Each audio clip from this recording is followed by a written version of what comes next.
Here she is. 8th gen, 2010, Honda Accord. Quick walk around, you know what I'm saying?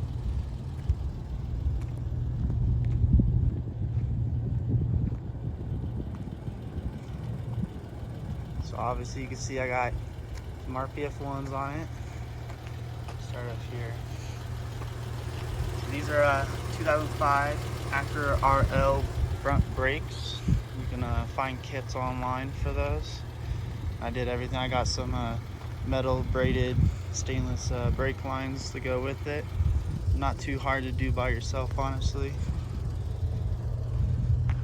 Got a MagnaFlow catback with an RV6 J pipe. It's the exhaust setup here.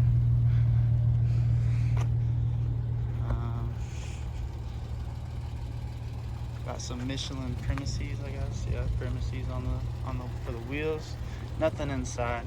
Just wrap some carbon fiber around some stuff. Obviously, it's an auto. Take a look. Here's the engine. Got a little eBay intake. Nothing too special here. I'm gonna try to get this off. This is a J37 from a 2010 Acura TL Type S or SH all-wheel drive, whatever you want to call it. Got intake and throttle body for like 88 bucks at a junkyard. So if you can score one at a junkyard, it's probably the best way to do it. Billet oil cap, P2R, EGR, delete. There we go. P2R 40 runners. Normal cats. I don't have no high flows or nothing. Hopefully here soon. I'm waiting to get a Road Trek supercharger, throw it down there. That's what the whole goal is here. Got a battery delete. You see I ran the red wire in here, connected it there, ran it back. Go check the trunk out real quick. So I ran the battery, now it's in the back here. Oh, scanner there. Here it is. Fuel pump, gauges, boost controller, blow-off valve, tuner, 650 injectors, piping, etc., V-bands, whatever. And then I don't know if you can see it. Got an intercooler back here. Deleted the seats here. Honestly, the seat delete does really nothing, guys. I just wanted to do it. But yeah, here it is. Oh, got a Megan Racing strut bar, by the way. Obviously, you can also see it's lowered. So it's on BC Racing coilovers, the cheapest ones, only like the $1,200 ones. I want to get the $1,500 ones because they at least come with the camber adjustment up here, and that's so much simpler. I had to throw I have a Godspeed front camber arm. It's not too bad, so I need to get some camber arms for this stuff because for the rear here, so I don't burn out tires too quickly. But the front I got a little better with that Godspeed. But yeah, it's not too bad. Hopefully here soon I get that Jersey Durr kit. Everything else in that box in the back there is eBay.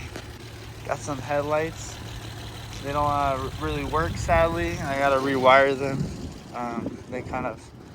The body shop I got them done at kind of didn't really do a good job. I was kind of a little mad about it, but so obviously I got a V1K tuner for all that one. So no, I didn't really go for the V2. Fuel injector clinic. I think everyone should get your injectors from there. Don't go anywhere else. AEM fuel pump 340. Here's the blow off valve. Let me show you. So it's a Gretty style. So I kind of like the look of the gray side. Obviously, I got the red, so it can match the theme of the intake, and I can push it with my thumbs. I know it's not going to get stuck. Boost is going to be able to get let out. So it won't be that bad. And with the boost control and everything, I could make whatever. And then, I don't know if they even make these anymore. But here's a boost meter I'm getting, or the gauge. Yeah, and then back here, the battery was pretty hard to do. This is the negative right here, routed the wire, cut a hole, and through this little carpet liner, routed it, and then there.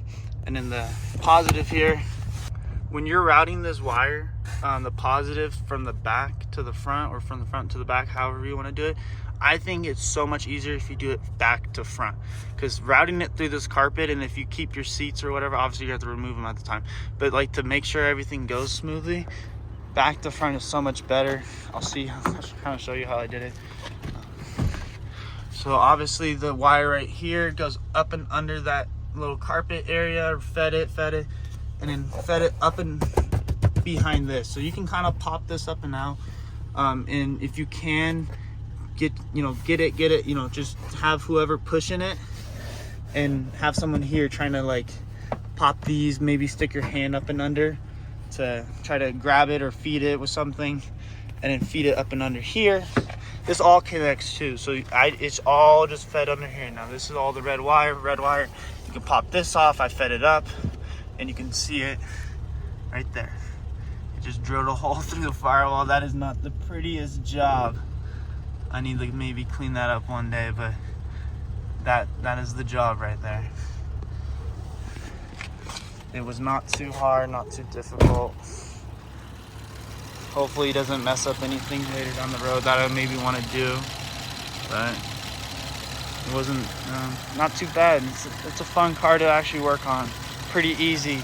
Intake manifold, this stuff up here, obviously everyone preaches on, so do it. Yeah, ported runners, intake manifold, throttle body, EGR delete, full cat back or cat system except for the stock cats up front.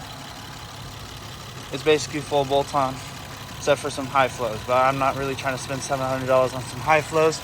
And getting back to that cat is a bitch. You can't even see it. That's how bad it is. So I will hopefully try to be the one that pioneers and shows people how to do the supercharger kit on one of these. So we'll see. It's really not that hard. It's nice. You can actually move this shit. You see the hole right there with all those wires for the headlight there?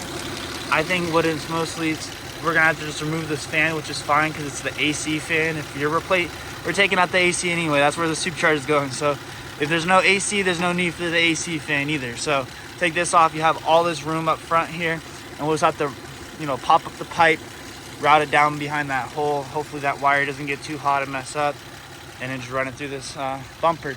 Because down here, it is, I'll put a picture that I have, but it's a straight shot. It's easy. People put cold air intakes down there. I knew it was gonna be fine from the get-go. It's just this passenger side gets a little tight.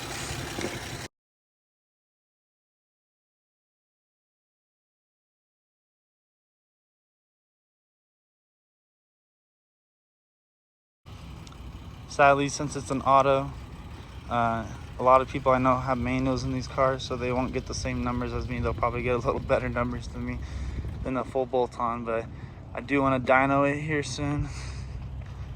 It would be kind of nice to know just where I'm at, putting all this money into it. I'll put a little sheet and check marks of what I have and what I actually have on the car.